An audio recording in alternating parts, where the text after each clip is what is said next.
Hello and welcome back. So this is really part 2 for this module. In this video, I will be going over downloading Luna onto your computer, opening it for the first time, importing audio into Luna, and then some foundational manipulation techniques to prepare you for the discussion post that you are tasked with in this module. So let's get started. So from the module 4 page in Brightspace, if I scroll down, I'm in instructor view, so it might look slightly different than it looks on your end, but close enough. If I scroll down to the Luna download link and click this, that will take me to this page on the Universal Audio website. Universal Audio is the company that produces Luna. And from this page, I'm able to download the software. So if I just scroll down, I'll see this download link here. Now, I'm not going to go through this process in this video. I've already downloaded Luna onto my machine that I'm using right now. But I will say a couple things about the process that you need to know. So once you click download and you follow the steps like you would for installing in software onto your machine that you usually follow, that are slightly different whether you're on a Windows machine or a Mac machine, et cetera, et cetera. One of the things that what will happen is Luna, the software, will install onto your machine, and also Universal Audio will, like an application called Universal Audio, will also install onto your machine. And what the Universal Audio application, what it's there for is to manage the licenses that you have for their products. We are downloading the free version of Luna. It's going to manage that. In other words, it's going to give us access to this free software that's on our computer. Universal Audio also, on this website, you can also download extensions to Luna that cost money. So the reason we have this second audio application, the Universal Audio application, is if we were to purchase a plugin or an extension to Luna, it's there to keep track of what we've purchased and what we haven't. So just to give you a sense of what I'm talking about, if we scroll down a little further, we'll see a comparison of these two different versions of Luna. We're going to end up getting the free version here. And then they also show you this $107 Pro bundle version. The only difference between the two is that the Pro bundle has all of these extra extensions and plugins. All of the functionality of the Pro version, in terms of what you can do with how many tracks you can have, what types of audio files you can use, it's all the same.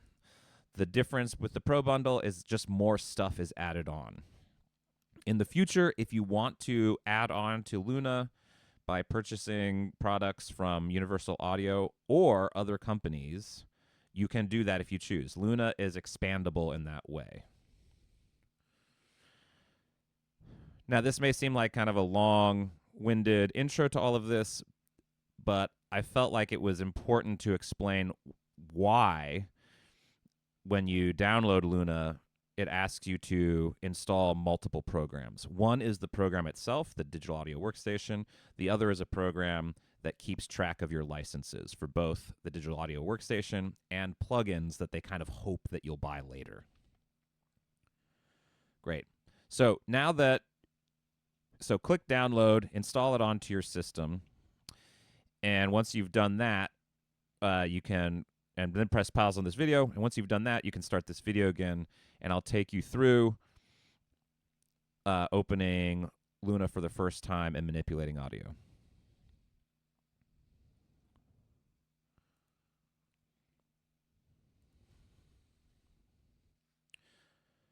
All right, so I'm going to open up Luna on my system here, on my machine. And this is the window, the first window that I see when I open up the application. And what this is asking me to do is either create a new session or open a saved one. Now, when we're working with digital audio workstations, it's pretty standard to call the files, the digital audio workstation files, sessions. This is important to remember later because I'm gonna talk about the difference between a session file and an audio file. Okay, so first off, I'm gonna name my new session. I'm gonna call this Hamlet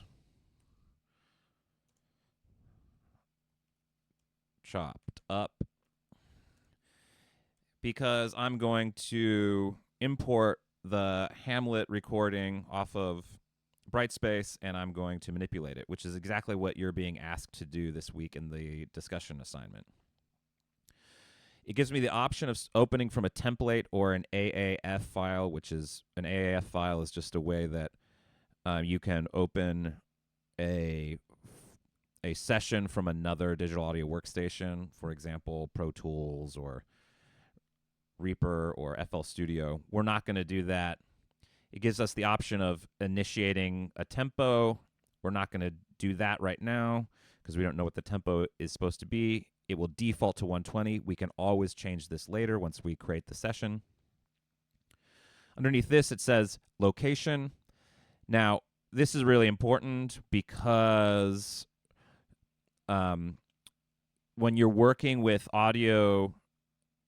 digital audio, you're going to end up producing lots of different files, and it's really important to keep track of where everything is being saved to. So what I'm going to do is, for the location of this session, I'm going to go in here, and it's already going into Music 110, my Music 110 folder. And you can see already that in my Music 110 folder, I've saved some other Luna files, and they've created their own folders. For right now, I'm going to, so since this is going into Music 110, I would highly recommend that you create a folder for Music 110 on your machine, and then maybe even create a new folder that will allow you, so that you're keeping track of, your projects. So I'm going to create a new folder, call it Projects.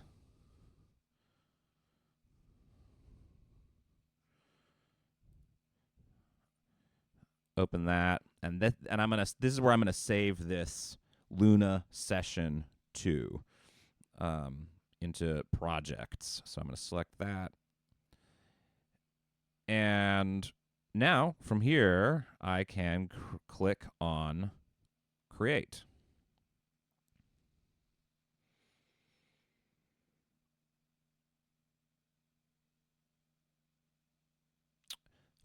All right, so now this has created a new session for me, and the immediate thing that I see is a whole bunch of buttons and a whole bunch of windows, and already I'm a little overwhelmed.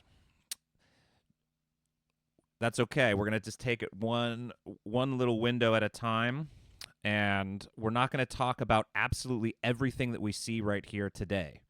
I'm just going to talk about the buttons, windows, and functionalities that you need to know in order to complete the discussion post for this week. In later weeks, in the coming weeks, we'll learn more of these buttons. So This is really the only way we can kind of do it. We just kind of have to, learn one thing at a time and not worry about all of the other information that we see in front of us. If you're feeling a little overwhelmed visually, that's okay. So is everybody else. All right, so what we see right here is this main window here is going to be where I can drag and drop audio.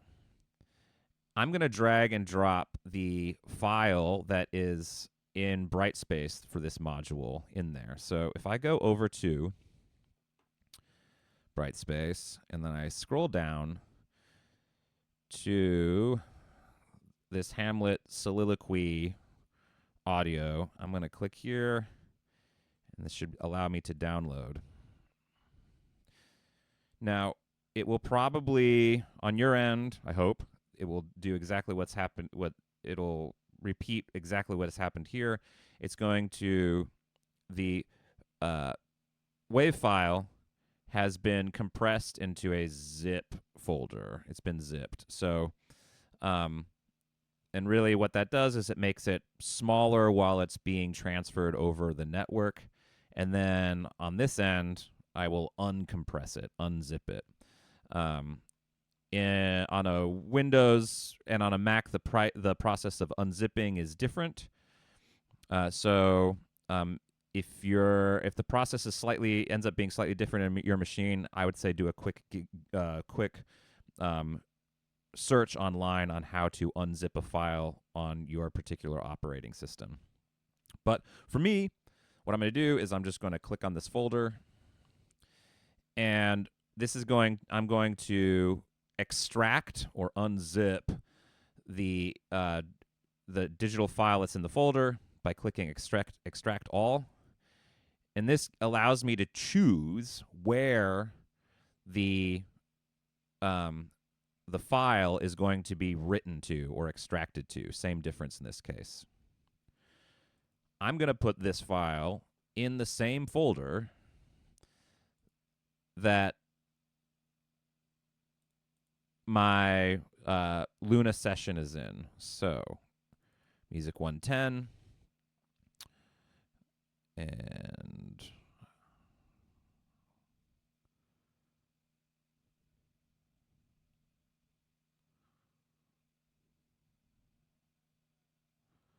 I thought I made a projects folder. All right, well, let's put it, I'm just going to put it in the Music 110 folder. I know that I just created that folder for you guys in just a second ago. I'm just going to stash it here in the Music 110 folder, figure out this problem later.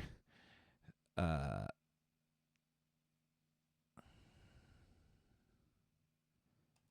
right.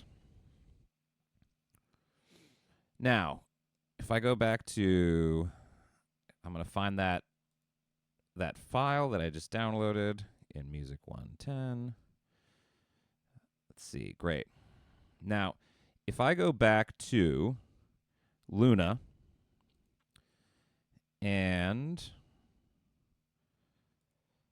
I found the Andrew Scott Hamlet soliloquy WAV file that I just downloaded, and I found it in the place that I told it to be extracted to.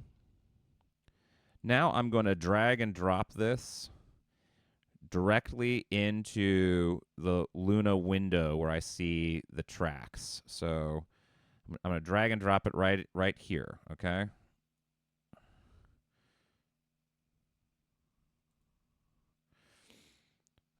Awesome. So what automatically happened is this WAV file was imported into Luna, and it created a new audio track. So the tracks that I'm creating are going to stack in this window here. And they're going to stack on top of my main track. Now, the main track or master track, this is important. This will be what all of my audio instrument tracks are going to be funneled into.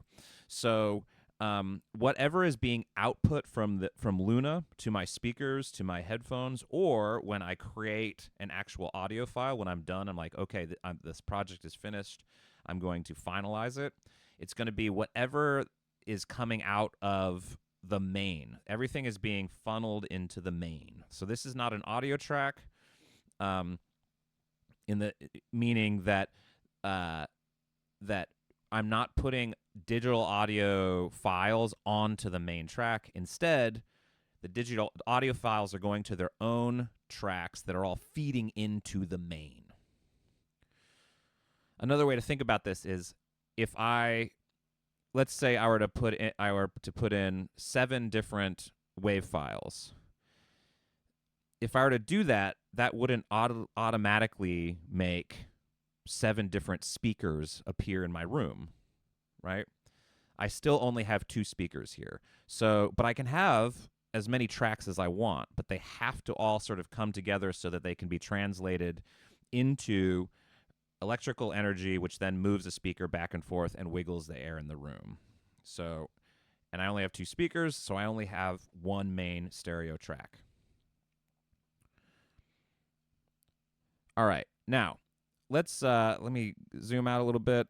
So here is the whole soliloquy. If I can press play by pressing this button up here.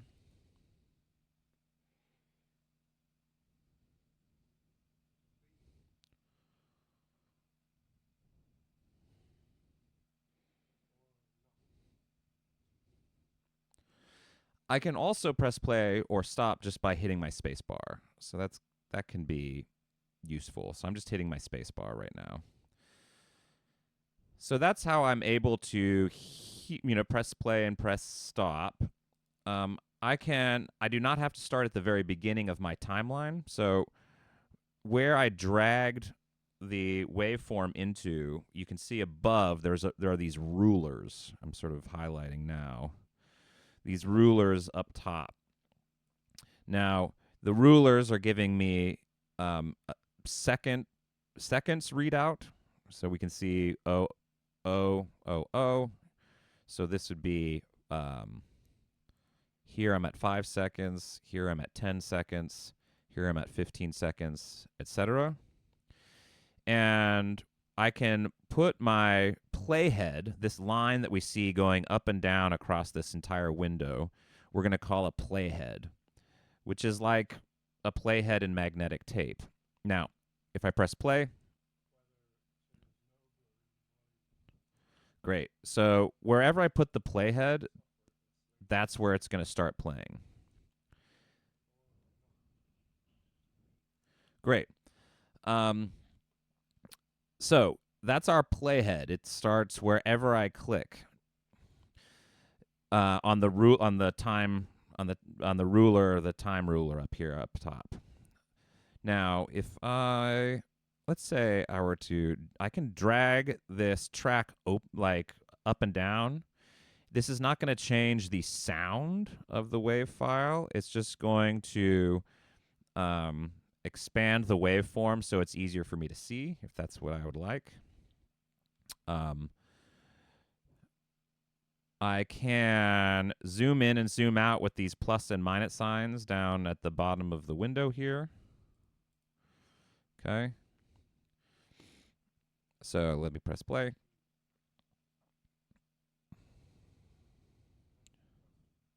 Now, you'll notice that I have these green lines that are coming up and down at the left of where the waveform is, and that is telling us what the amplitude of the waveform is, how far it is pushing above or below the 0 line.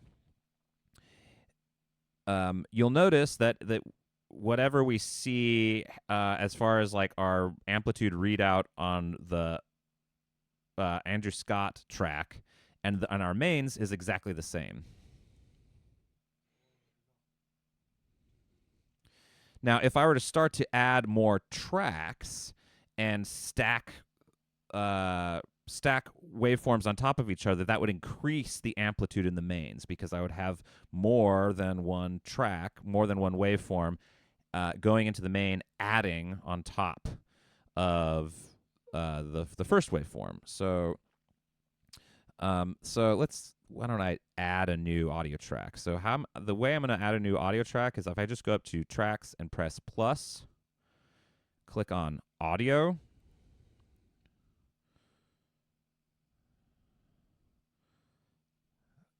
and then that will open up this window over here. I can make decisions about whether the track should be mono or stereo. I'm going to make it stereo. And what that means is that it has two channels, left and right, not just one channel. And I believe I can name it. Right. I'm going to name it. I'm just going to call it Hamlet 2.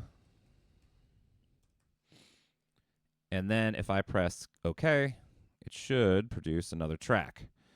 Okay. Now I created this new track, and it automatically created Hamlet 2 at the very bottom of my list of tracks. Because I'm going to be cutting and duplicating audio from this waveform, and then all of this is going to funnel down into my main. I don't want the main to be in the middle, and it just doesn't because I'm thinking of the audio as being funneled down.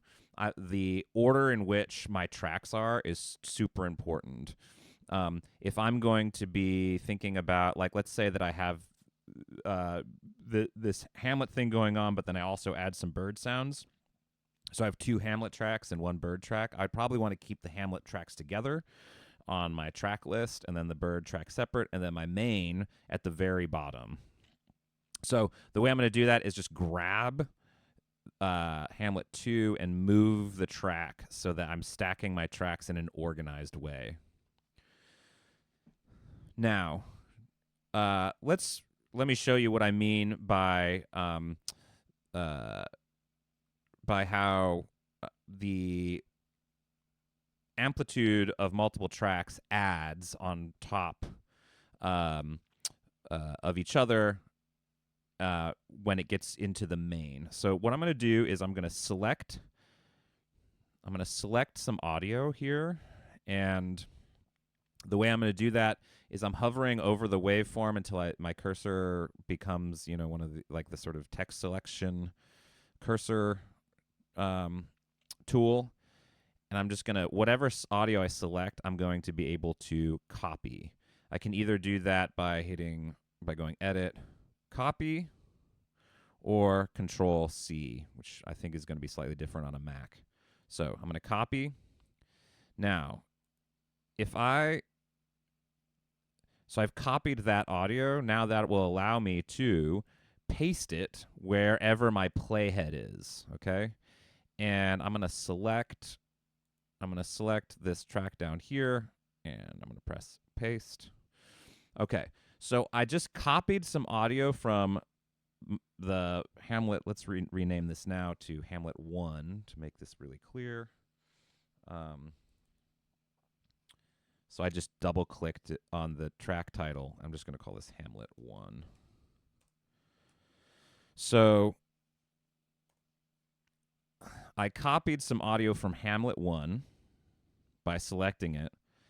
Then I clicked on my track here, Hamlet 2, and pressed paste. So I just pasted it below. So now if I press play, we should hear whatever he's saying here sort of duplicated.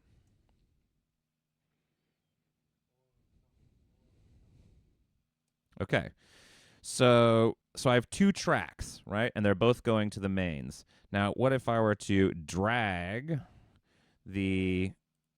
try to get these 2 to overlap one another, so we could see how that's affecting the main, the volume of the main. So now they should completely overlap with one another. The way I'm dragging the clip around is I'm hovering over the top of the clip that I created by copying and pasting until I see my cursor turn into this icon, and that allows me to drag it to the left or to the right. If I drag it to the left, it's going to happen sooner on my timeline. If I drag it to the right, it's going to happen later. Right now, I see that the two waveforms overlap exactly. So I press play. So since it's the same exact waveform on top of itself, it's increasing the volume. And you can see that below if you compare how high the green line is going on my two Hamlet tracks with how high the green line is going on the main. Pay attention to that, just compare and contrast.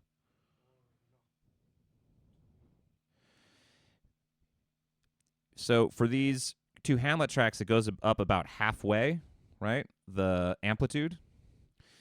And below at the main, it goes about 3/4 of the way up. I'll do it one more time. So, and that's because the amplitude of the two waveforms is adding together once it gets to the main. Okay, so now let's say I like it. I like the what I want to do is I kind of like the idea of it like echoing in a way. So I want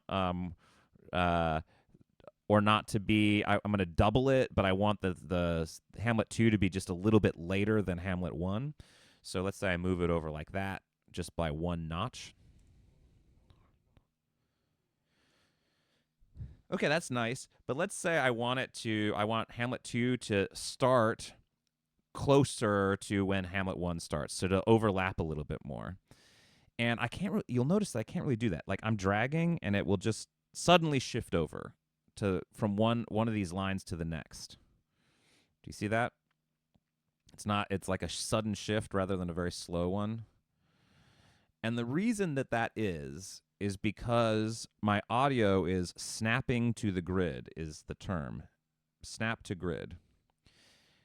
And the reason that it's snapping to a grid, if you think about, typically we're using programs like this to create music that has rhythms, right, that are following a steady beat. So if we have a tempo, the how fast the beat is, and then we have a steady beat, we can organize the time in a digital audio workstation to follow that beat and to lock the sound files onto the beat. So that's what this is doing right now. It's locking to a grid. Now, that's because I have snap turned on. So if I want this to happen, if I want the second to be to happen closer to when the first to be happens, I can do that just by turning snap off. And now you can see I can just move this the slightest little bit, right? Press play again. Right? I can continue to sort of adjust this. So if I'm not I don't have to snap to grid. I can really fine tune the timing of my wave files. Another thing I can do if I'm snapping to grid is I can snap to a finer grid, a shorter amount of time. So the default is 1/4. We'll talk more about this when we talk about rhythm later in the class. But for now, just think about it as like 1/4 of a beat. So if 1/4 of a beat is a certain amount of time, 1/16 of a beat would be a smaller amount of time. So it's just think of it as like a ruler. Like maybe this is like 1/4 of an inch, 1/8 of an inch, 1/16 of an inch, etc. So if I switch to 1/16, that allows me to, I'm still snapping to a grid, but as I move, it is moving a smaller amount on the grid, right? Okay. So now I've gone over creating a new track. We've gone over importing audio into Luna, creating a new track. the playhead and where the playhead starts, and how to start along your timeline, make decisions about where to start along the timeline. We've talked about copying and pasting audio from one track to another, and we've talked about sliding audio clips along the timeline. Let me just talk about a couple of other things that will help you in working with this assignment. So, the fun thing about this assignment is you get to mess with semantic listening. We all are pretty familiar with the speech, the to be or not to be speech. But what I'm asking you to do is to copy and paste and cut and paste so that the semantic information of this speech is transformed. So, for example, I'm just going to take a bit of audio from later. I'm just selecting something at random. And let's say I just say I'm going to copy, and then I'm just going to paste it right here. And let's hear what he says.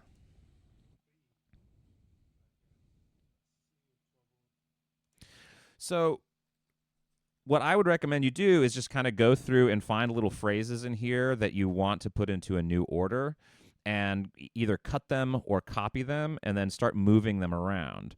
So once I've, once I copied out or cut out this clip, it allows me to move it from one track to another track, to a different starting point on my timeline.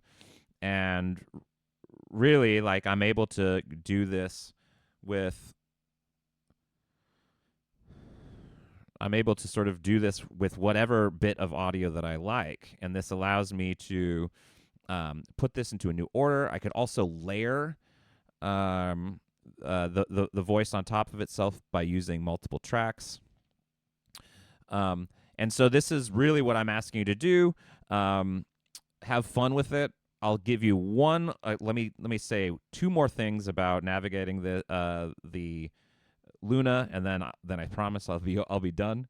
One, up here where we press play and stop, there's another button that might be useful. This is our loop on off button.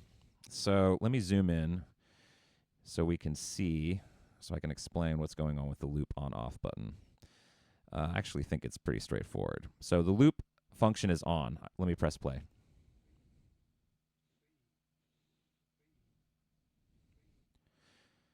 Now I'm going to turn it off.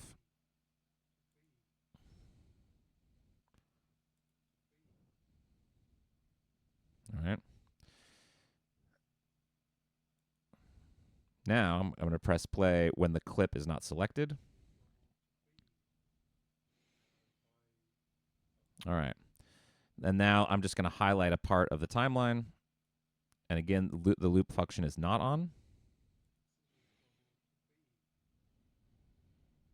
All right. So now notice what's going on here. If a part of the timeline is highlighted and the loop function is not on, that just means play this once. Right? If the loop function is on, it means loop it.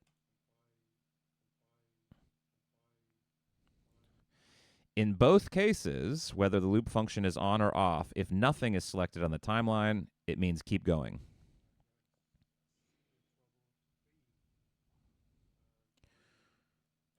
All right, so loop function on off changes what happens in playback when a portion of the timeline is highlighted. Last little thing. Admittedly, this audio is a little quiet.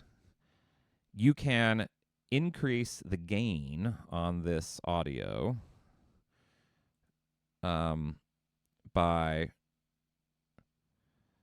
So what I'm doing here is when I hover over this top ribbon on the clip, this allows me to increase the gain. And you can see, like, as I'm dragging up and down, the size of the waveform is changing. So what's happening is I'm I'm multiplying the waveform, so that results in a louder volume.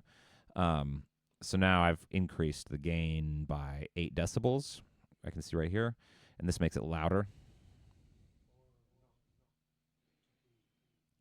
Be careful with that because you can increase it to a point where it's really loud, right? For this, you might, I think, probably about 9 or so dB is appropriate. And one last important detail you need to know in order to complete the assignment for this week. All right, let's say that I have now produced I've now finished working on my Hamlet remix, and I'm ready to create an audio file that other people can listen to.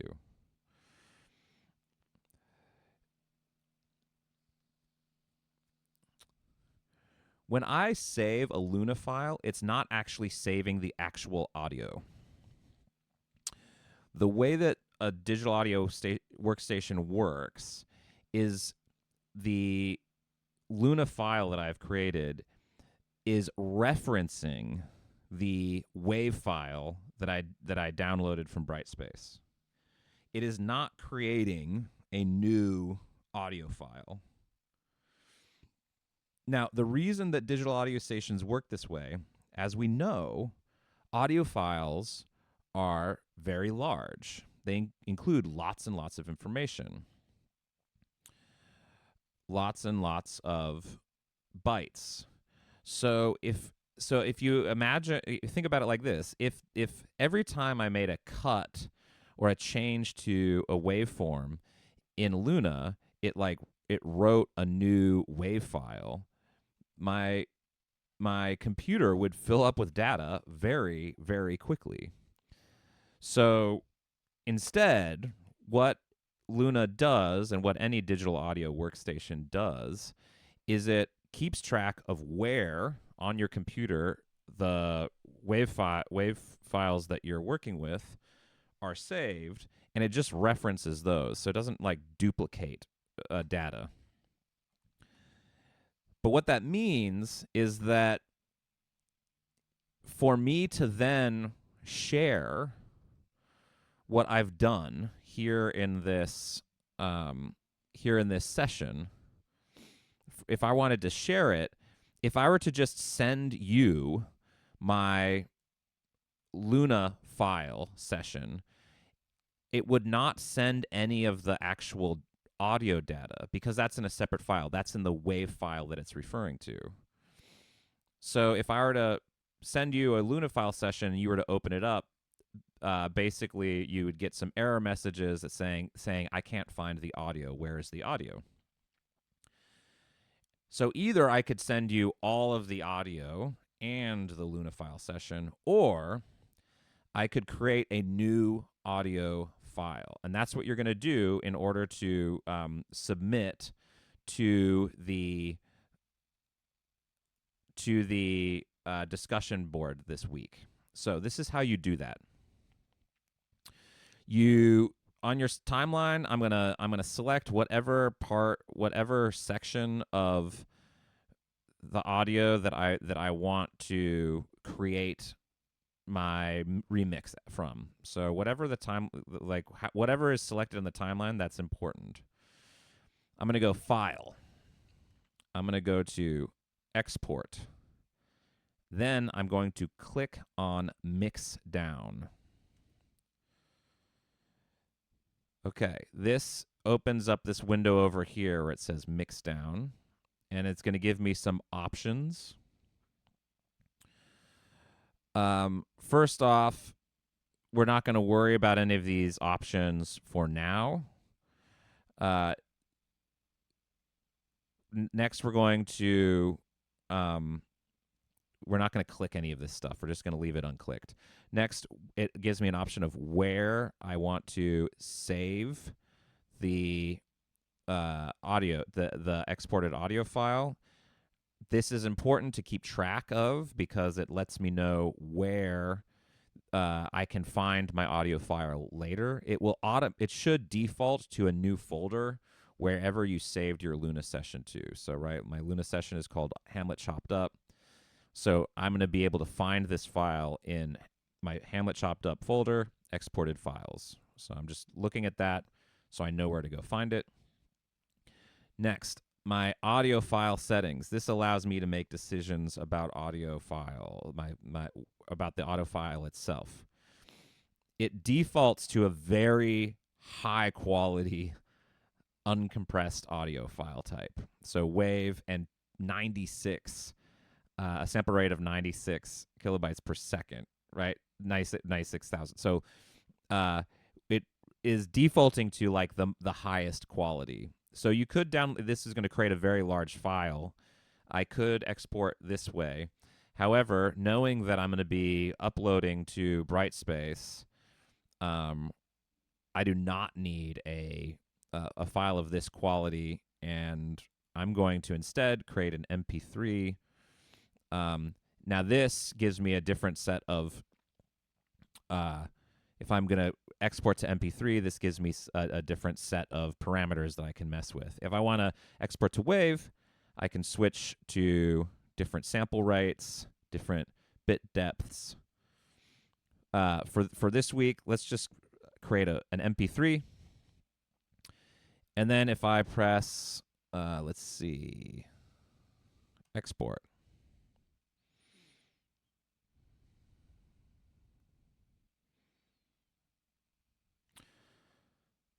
Great.